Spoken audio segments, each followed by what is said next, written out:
On aime souvent se comparer aux USA. Eh bien, allons-y. La seule chose que je leur envie, c'est le sens de la patrie. D'abord, les médias, à 90% contrôlés par 6 sociétés. Comme elles sont riches, elles divertissent avant de bien informer. Liberté de presse est garantie à ceux et celles qui en ont une. Il faut surtout savoir de quoi ils ne traitent pas. Quelques chiffres. 2,2 millions de prisonniers, 80 milliards de dollars par année. Inégalité majeure, femmes, afro-américains, latinos, sans-papiers et immigration travaillent parfois aux extrêmes conditions. Pas de limite d'heures travaillées. Excepté les jours fériés, pas d'obligation de congé, qu'ils soient ou non payés. Sauf 12 semaines permises, non payées, maladie ou maternité.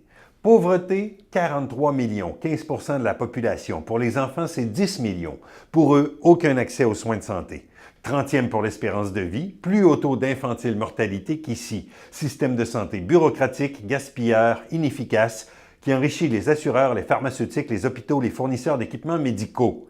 Coûts les plus élevés, 15% du PIB, et performances les moins bonnes du monde développé.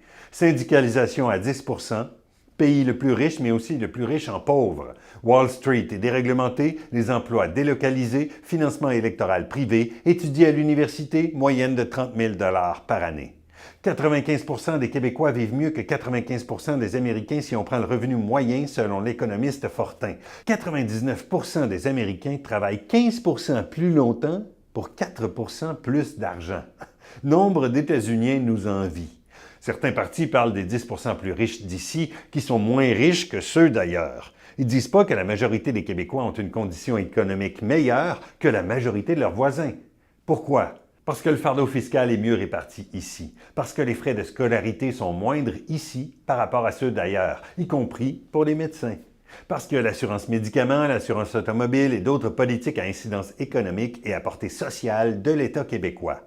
Parce que le coût de l'électricité d'ici est jusqu'à 2 et 3 fois moins cher que dans l'ensemble des 60 autres territoires et que les revenus excédentaires d'Hydro-Québec à la hauteur de près de 3 milliards cette année sont reversés dans les coffres de l'État. L'argent doit nous servir, pas nous gouverner. Share, comment, like, see ya!